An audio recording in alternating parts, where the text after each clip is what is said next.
Assalamualaikum warahmatullahi wabarakatuh. Waalaikumsalam warahmatullahi wabarakatuh. Selamat siang semuanya. Terima kasih karena sudah datang di hari acara pelatihan kita mengenai menangani ketidakpuasan pelanggan. Sebelum kita mulai, yang pertama perkenalkan. Saya Fajri Abdillah. Berikut adalah CV saya, bisa dilihat. Saya merupakan orang asli Jakarta ya, lahir di Jakarta. Ini berikut adalah pengalaman saya. Berikut adalah pengalaman saya.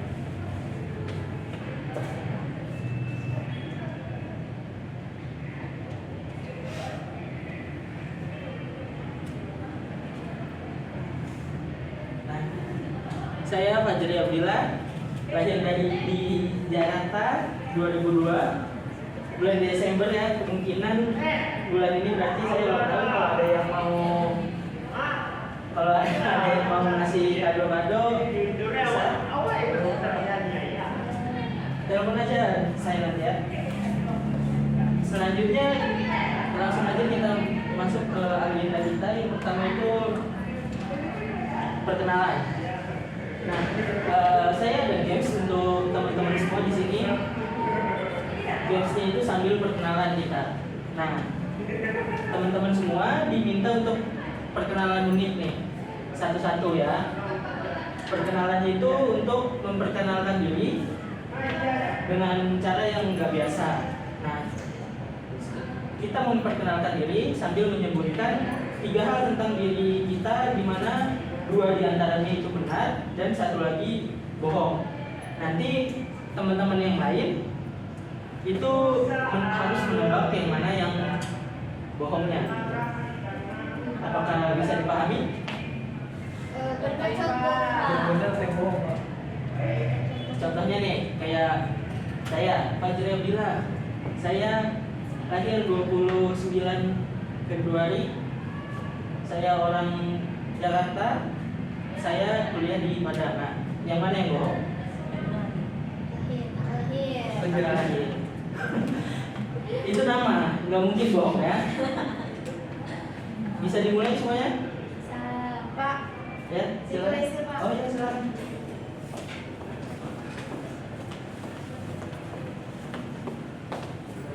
Bisa dimulai? Dari siapa? Ya, dari tengah dulu. Ayo, silakan. Diri, Pak. Ayo, diri. Oke, perkenalkan, nama saya Atia Renma. Zodiak saya Pisces. Saya orang asli Palembang. Saya anak kedua. Nah, dari teman-teman sendiri, menurut teman-teman yang mana yang bohong tuh? Bisnis. Zodiak. Menurut Adia sendiri yang mana? Jawabannya? Zodiak. Hadiahnya apa, Pak? Hadiahnya? Waduh, saya nggak bawa. Mulai nanti lah, dikirim di rumah.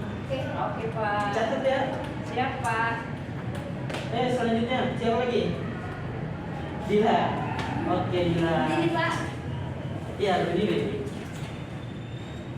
Perkenalkan, nama saya Fadila Rehani. Saya asal dari Solo Selatan. Saya suka buat tempe. Tiga. Satu lagi. Satu lagi. Saya lahir bulan Juli. Lahir bulan Juli. Menurut teman-teman yang mana nih yang bohong nih?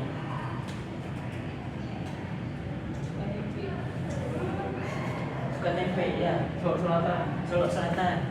Gila. Satu lagi. Tempe. Nah, Dila yang mana yang bohong? Yang bohong itu tempe. Tempe. Jawabannya dapat apa, Pak? langsung ke rumah ya hadiahnya. Cepat. Ada lah. Oh, ya. Gak disponsori soalnya Oh, kita. iya. Lanjut. Lanjut. Nah, ya silakan. Perkenalkan, nama saya Gina Syira Sabila. Saya tinggal di Padang. Lahir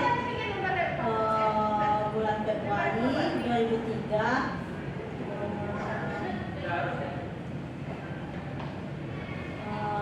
Suka makan udang. Menurut teman-teman gimana yang bohong nih?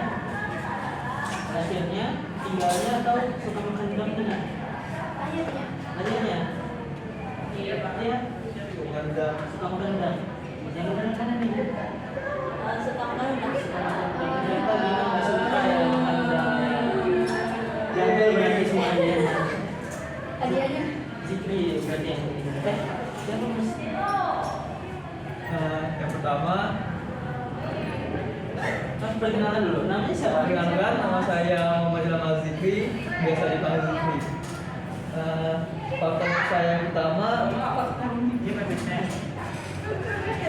satu, saya suka mengaji. Kedua, pemabuk. Wis. Ketiga, suka membantu orang tua. Tangan Bohong semua itu Pak. Itu semua ya. Bohong semua. Bohong semua. Bohong semua. Suka bantu orang tua. Suka bantu orang tua. Yang bohong, saya pemabuk. Iya, kita iyain aja. Bang, Betul Pak. iya.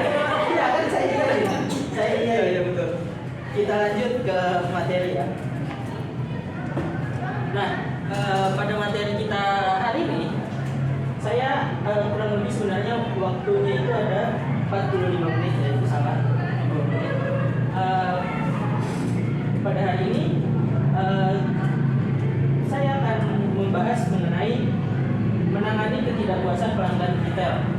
Nah, diharapkan teman-teman semua setelah menyelesaikan pelajaran ini serta kompeten dalam menangani keluhan pelanggan, menjalankan prosedur pengembalian uang atau refund dengan tukar barang atau produk. Yang ketiga, menangani pelanggan sulit atau bermasalah. Yang keempat, memberikan umpan balik atau feedback atas praktek penyelenggaraan pelayanan pelanggan. Next ada ketiga. Ada yang tahu ketiga itu apa? Belum tahu. Kesehatan, keselamatan dan keamanan kerja Iya, Pak. betul, karena ada di sini ya. Nah, ketiga itu kesehatan, keselamatan dan keamanan kerja, meliputi identifikasi bahaya spesifik, penilaian risiko, pelatihan dan penyuluhan, prosedur darurat dan evaluasi. Nah, untuk identifikasi bahaya spesifik yang pertama itu ada bahaya lantai dan ruang kerja. Nah, kenapa ini menjadi identifikasi bahaya spesifik? Bahaya lantai dan ruang kerja, lantai yang licin, barang yang tercecer, dan tata letak yang sempit dapat menyebabkan terpeleset atau terjatuh. Nah, nanti itu merupakan identifikasi bahaya spesifik. Nanti teman-teman kalau terjatuh kan bisa luka. Selanjutnya ada penilaian risiko. Penilaian risiko dan kontrol itu ada tata ruang yang aman. Tata ruang yang aman. Tata ruang yang aman itu meliputi menata barang dengan rapi dan memastikan lorong-lorong bebas dari hambatan. Jadi teman-teman semua bisa leluasa dalam bekerja gitu. Kalau jalannya aja enak gitu. Lalu yang ketiga ada pelatihan dan penyuluhan. Nah, di pelatihan dan penyuluhan ini ada komunikasi yang efektif. Komunikasi yang efektif itu memastikan adanya jalur komunikasi yang jelas melaporkan potensi bahaya atau insiden. Jadi kayak ada pelaporan dari anggota kepada atasan terkait apa yang seharusnya ada dan seharusnya tidak ada, seperti papan tanda bahaya atau segala macam. Lalu ada prosedur darurat, yaitu evakuasi. menyusun dan menguji rencana evakuasi untuk kebakaran atau situasi darurat lainnya. Nah, menurut teman-teman semua, apa yang bakalan terjadi bila kita posisinya di dekat pantai nih, di bibir pantai. Jadi apa yang memungkinkan terjadi ketika di bibir pantai?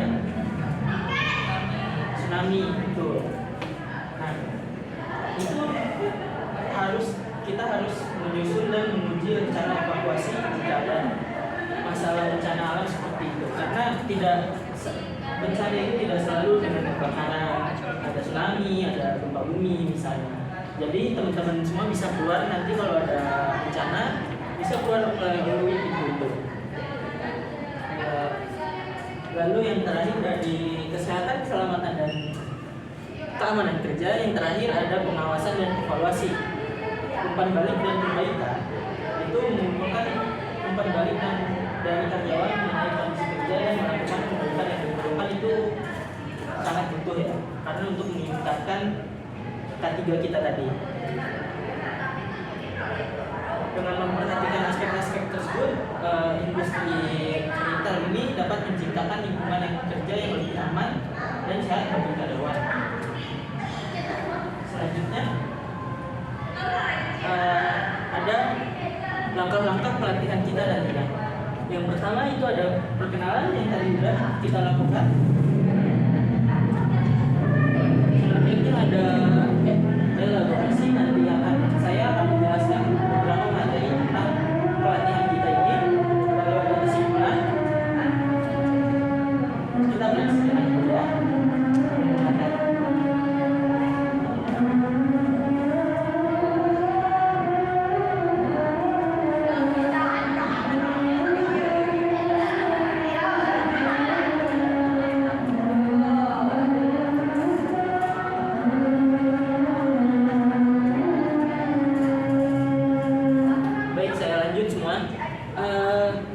Nanti di akhir sesi penjelasan akan saya simpulkan materi yang telah saya sampaikan.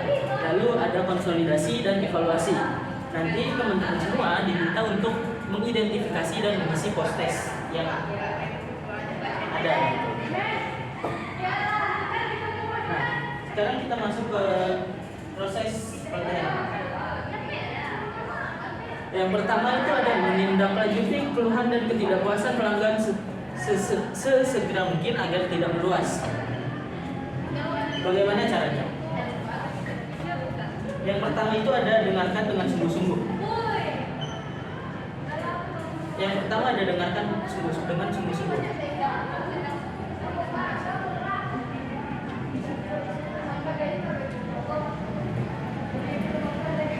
Pastikan untuk mendengarkan keluhan pelanggan dengan penuh perhatian.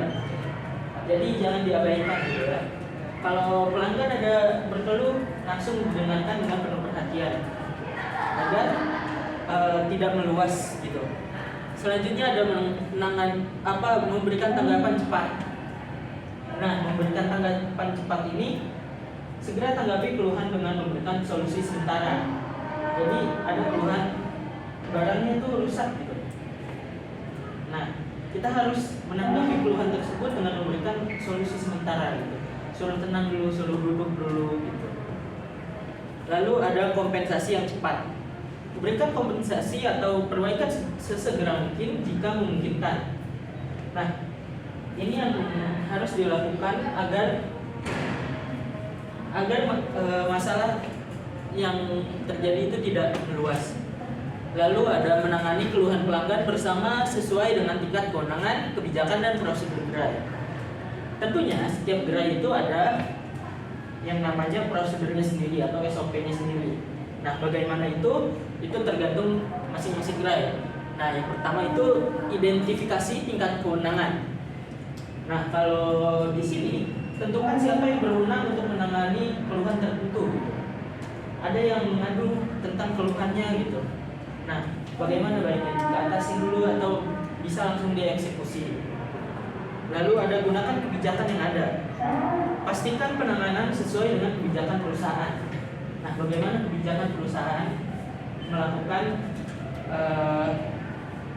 keluhan tersebut, menanggapi keluhan tersebut. Lalu ada kolaborasi. Kolaborasi di sini itu melibatkan tim jika diperlukan untuk memastikan penanganan yang efektif. Misalnya memerlukan kolaborasi antara pihak manajemen dan pihak pramuniaga seperti itu. Lalu yang ketiga ada melaporkan keluhan pelanggan yang sulit diatasi ke atasan dan unit terkait lainnya. Yang pertama yang harus kita lakukan adalah dokumentasikan keluhan. Catat secara rinci setiap keluhan yang tidak dapat Anda atasi sendiri. Nah, bagaimana cara mencatatnya? Wah, gimana itu Pak? Gimana tuh? Mencatatnya tuh bisa di buku. Kita catat pakai pulpen biar tidak hilang, biar tidak terhapus. Bisa dicatat di buku, bisa dicatat di HP. Karena kan sekarang sudah teknologi itu sudah maju. Nah, bisa dicatat di HP. Tahu semua kan cara mencatatnya? Tahu Pak. Oke. Lalu ada laporkan kepada atasan. Sampaikan keluhan tersebut kepada atasan atau unit terkait dengan detail lengkap. Nah, ini yang harus dilakukan adalah penyampaian keluhan dengan detail yang lengkap. Kapan dia bunyinya, ada bukti atau tidak gitu. Jadi semua itu diperlukan untuk pelaporan kita pada atasan. Selanjutnya ada ikuti prosedur pelaporan. Nah, setiap gerai tentunya punya prosedurnya tersendiri gitu. Ikuti secara bertahap, jangan sampai ada yang kelewat atau tertinggal prosedurnya bagaimana. Selanjutnya ada merespon keluhan pelanggan dengan empati, tenang, tetap tersenyum, dan siap membantu pelanggan atau klien. Tunjukkan empati yang pertama. Pahami dan tunjukkan bahwa Anda peduli dengan masalah pelanggan. Oh iya, sebentar ya, gitu. Iya, tapi dengan tetap tersenyum gitu. Lalu tetap tenang dan tersenyum. Jaga ketenangan dan senyum dalam situasi apapun. Walaupun ada situasi yang menyulitkan, tetap dengan senyum. Jangan sambil marah-marah kan. Nanti pelanggannya kabur dan takut gitu. Lalu ada bantu dengan tulus. Berikan bantuan dengan sikap yang siap dan bersahabat. Ada yang bisa dibantu? Nah, betul Fikri. Selanjutnya ada melaporkan keluhan pelanggan sesuai standar pelayanan, kebijakan dan prosedur operasional yang berlaku. Yang pertama ada patuhi standar pelayanan. Pastikan pelaporan sesuai dengan standar pelayanan yang ditetapkan. Itu kembali lagi pada kebijakan gerai. Lalu ada gunakan kebijakan yang ada. Gak mungkin kita menggunakan kebijakan yang tidak ada di gerai tersebut kan. Lalu ada ikuti prosedur operasional. Nah, ikuti prosedur operasional yang berlaku dalam perusahaan. Bagaimana prosedur operasionalnya berlaku di dalam perusahaan kita, di dalam gerai kita gitu. Lalu ada mengetahui alasan pengembalian uang kembali atau refund dan tukar barang atau produk. Nah, yang pertama yang harus kita lakukan adalah verifikasi alasan pengembalian. Nah, periksa dan pastikan alasan pengembalian itu valid. Barangnya cacat kah, atau ada partnya yang kurang, atau bagaimana, atau barangnya sudah terbuka sebelum sampai ke customer kan. Lalu ada prioritaskan penggantian produk. Nah, menurut teman-teman sendiri kenapa? Kenapa kita harus memprioritaskan pergantian produk? Ada yang bisa dijawab?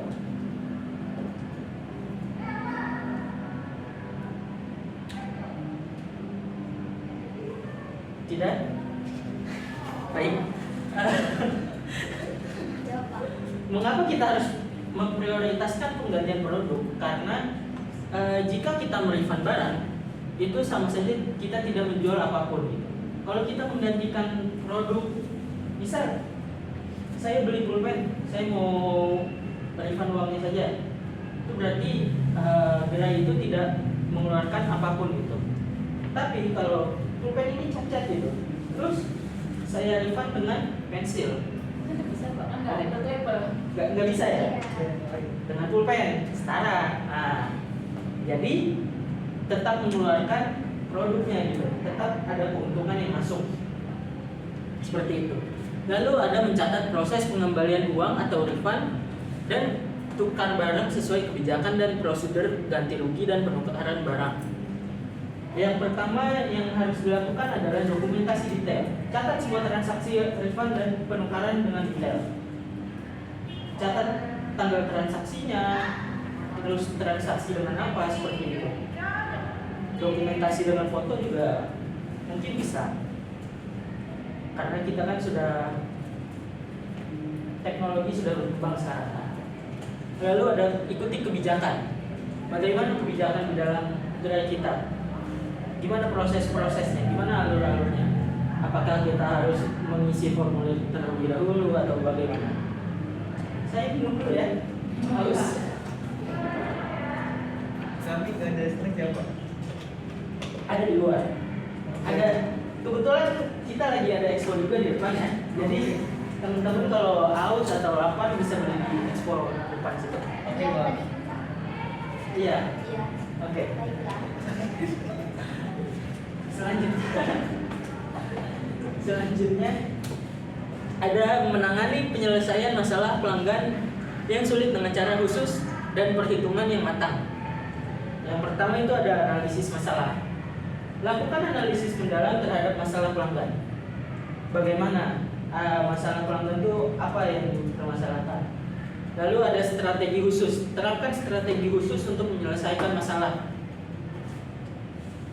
Selanjutnya ada pertimbangan matang. Pastikan setiap langkah yang kita ambil dengan perhitungan yang matang. Jangan sampai nggak matang, ya. Kurang enak. Setengah matang Pak. Kalau telur enak, kalau setengah matang ya.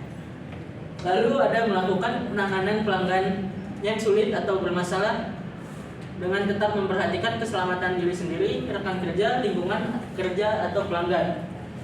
Nah, di sini keselamatan itu utama.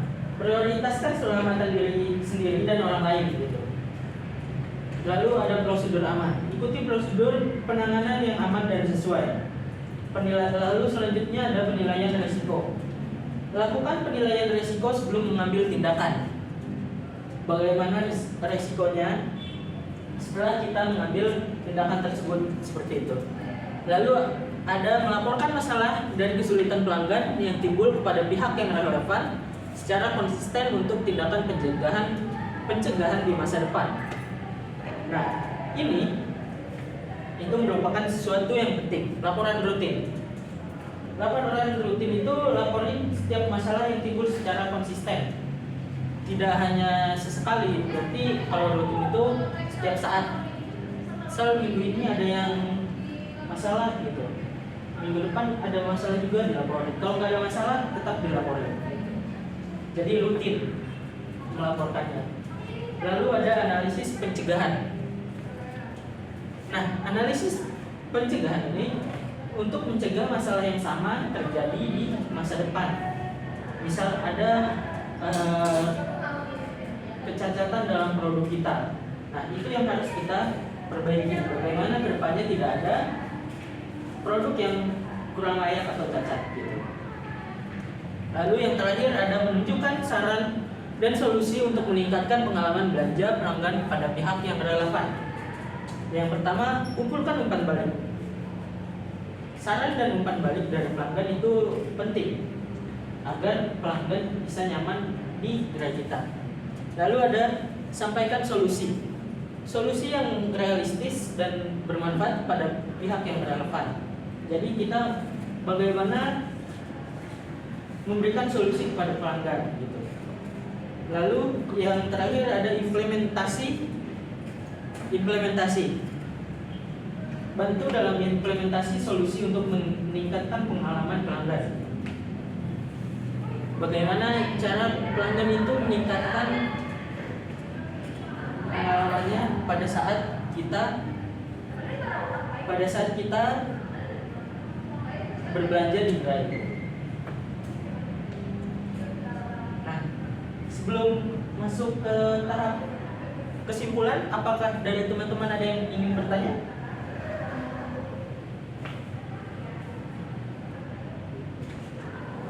Saya ingin bertanya.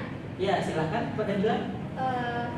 Kan tadi materinya mengenai keluhan dari Ya, ada benar. terhadap gerai. Nah, kalau misalkan ini ada kasus si ada pelanggan yang komplain misalnya ada barang ataupun yang dia beli di gerai tersebut gitu kan. Nah, dia sudah mengajukan komplain, udah kayak udah mengikuti aturan, cuman apa namanya itu tuh nggak ada, gerai itu nggak memproses gitu, atau misalkan dia diabaikan aja gitu loh. Itu emang apa ya, salah satu emang gerainya yang menunda atau emang kelalaian dari gerainya sendiri atau emang begitu prosesnya? Nah, untuk itu kita melakukan pelatihan ini, itu tujuannya. Seperti yang sudah dijelaskan tadi. Nah, ini menindaklanjuti keluhan dan ketidakpuasan pelanggan segera agar tidak meluas.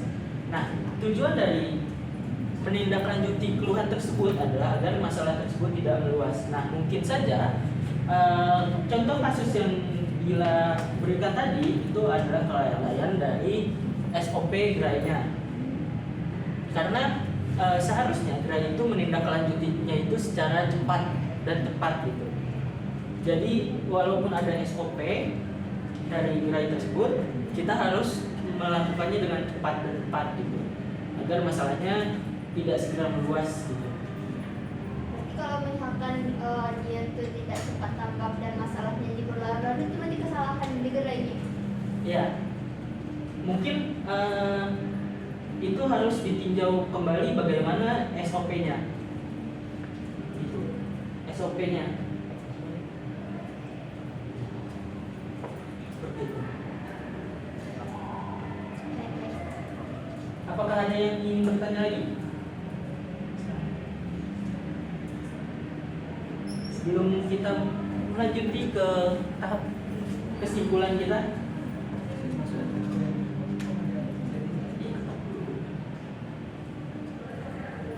Ada yang ingin bertanya? Pak, Ya, silakan Cipin. mau nanya Pak. Misalnya kalau ada pelanggan yang mau refund, Ya. sedangkan waktu dia di refundnya itu yang dia keluhkan karena barangnya ada cacat atau rusak. Ya. Namun setahu saya waktu melakukan pembayaran itu barangnya masih bagus gitu Pak. Itu gimana Pak? Nah,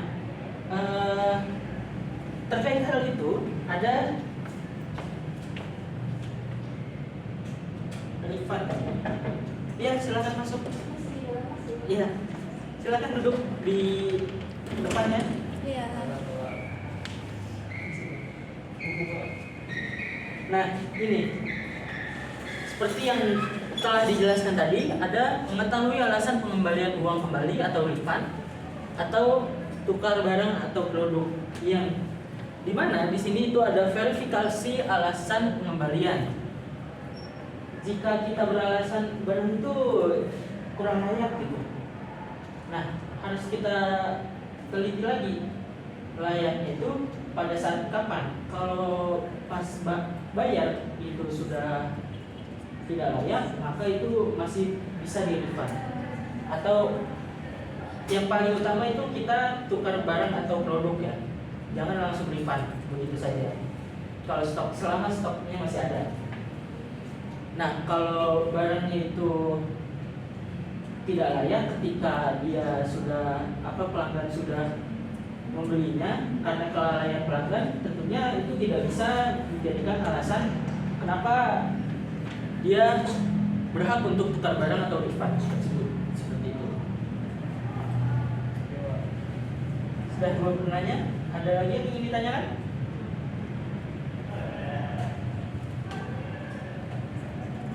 Silakan. Oh, boleh geser slide yang tadi nggak Pak? Yang mana? Ini. Maju. Maju. Saya yang maju. Nih. Nah, Kan kalau sebagai pramuniaga harus merespon keluhan pelanggannya kan dengan empati, dengan ketenangan. Tapi gimana yang paling atas Pak yang pertama? Iya, iya. Tapi gimana kalau kondisinya ada customer ini dia tuh pengennya refund uang, bukan diganti barang, cuman nggak dikasih uang, dia dikasihnya barang, dia nggak mau, dia pengennya uang. Akhirnya karena dia nggak dapet yang dia pengen ini, dia mau, dia pengen video, terus dia pengen dia ngancem, dia pengen nyebar ke sosial media, itu jadinya gimana Pak sebagai pramuniaga? Responnya harus gimana? Respon kita untuk hal tersebut yaitu keselamatan yang utama. Kalau kayak gitu dia ngamuk tiba-tiba gitu kan, keselamatan kita adalah hal yang utama. Jadi kita harus tetap tenang tapi sambil memikirkan keselamatan. Bagaimana keselamatan kita terjaga dan pelanggan itu keselamatannya terjaga gitu. Nah itu dipikirkan secara matang langkah-langkahnya gitu. Nah untuk hal itu tadi kita juga harus berkolaborasi tentunya, karena kan itu kewenangannya bukan hanya di pramuniaga, itu udah menyangkut ke gerai tersebut. Jadi kita harus melaporkan keluhan tersebut ke atasan kita, ke yang lebih berwenang gitu. Seperti itu. Sudah ya? Sudah Pak. Selanjutnya ada kesimpulan. Nah, untuk menangani keluhan dan ketidakpuasan pelanggan di retail, penting untuk kita mendengarkan dengan sungguh-sungguh, memberikan tanggapan dan kompensasi yang cepat. Setiap keluhan harus ditangani sesuai dengan tingkat kewenangan, kebijakan, dan prosedur gerai. Bagaimana SOP yang berlaku gitu. Lalu dokumentasi yang rinci dan pelaporan kepada atasan atau unit terkait diperlukan untuk keluhan yang sulit diatasi. Penting juga merespon dengan empati, tenang, dan siap membantu. Proses pelaporan harus sesuai dengan standar pelayanan, kebijakan, dan prosedur operasional yang berlaku. Memverifikasi alasan pengembalian atau refund dan penukaran barang dengan valid serta mencatat semua transaksi refund dan penukaran sesuai kebijakan perusahaan. Penyelesaian masalah yang sulit harus dilakukan dengan analisis mendalam, strategi khusus, dan perhitungan matang, sambil tetap memperhatikan keselamatan diri sendiri dan lingkungan kerja. Mungkin ini jawaban dari pertanyaan saudari Atia tadi ya. Lalu ada melaporkan masalah dan kesulitan pelanggan secara konsisten, itu sangat diperlukan untuk tindakan pencegahan di masa depan. Nah yang terakhir, mengumpulkan umpan balik pelanggan dan menawarkan solusi yang bermanfaat kepada pihak yang relevan akan meningkatkan pengalaman belanja pelanggan.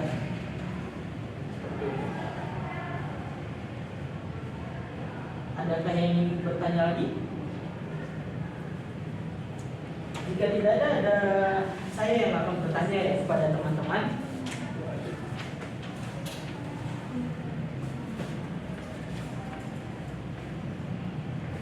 Nah mungkin saya memiliki 2 pertanyaan untuk mengevaluasi apakah teman-teman ini sudah paham atau belum dengan apa materi yang saya sampaikan. Sebentar, saya cari dulu ya. Di mana pertanyaannya?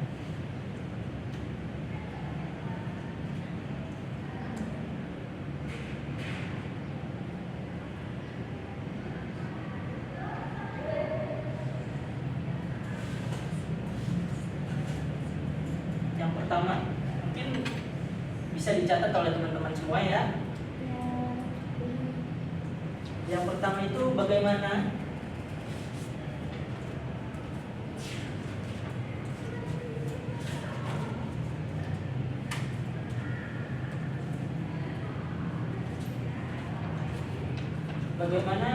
komunikasi yang efektif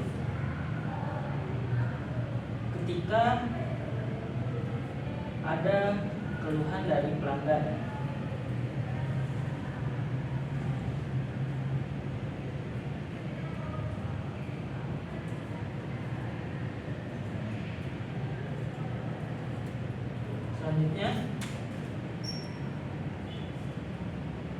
Selanjutnya itu Mengapa penting untuk kita menawarkan produk alternatif saat menangani pengembalian barang atau refund?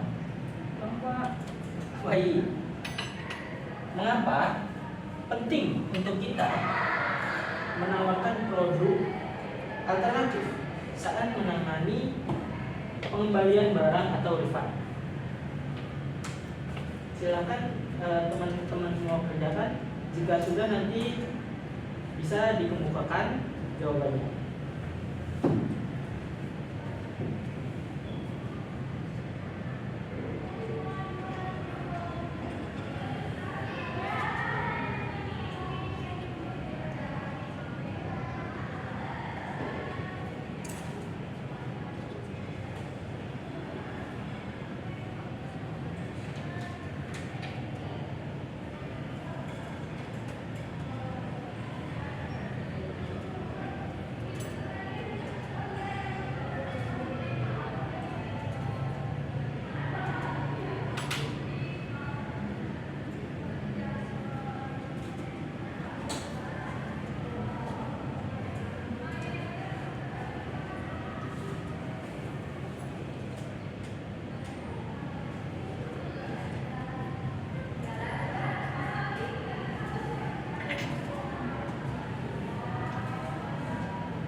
Ada yang sudah?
Empat menit lagi ya teman-teman semua. Selesai tidak selesai dikumpulkan. Oke, Pak.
Udah selesai semua?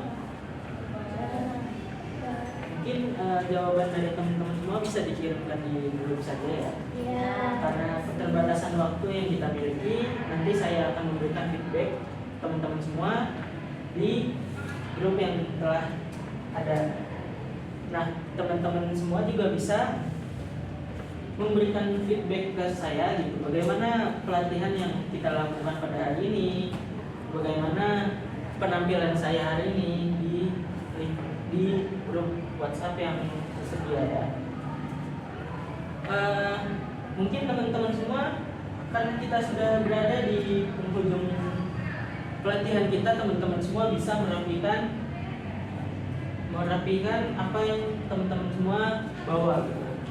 Merapikan kertas-kertas untuk bersiap kita akan pulang gitu.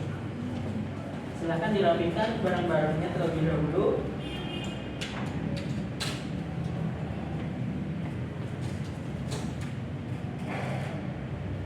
Sebelum kita pulang, alangkah baiknya kita menutup pelatihan kita ini dengan doa.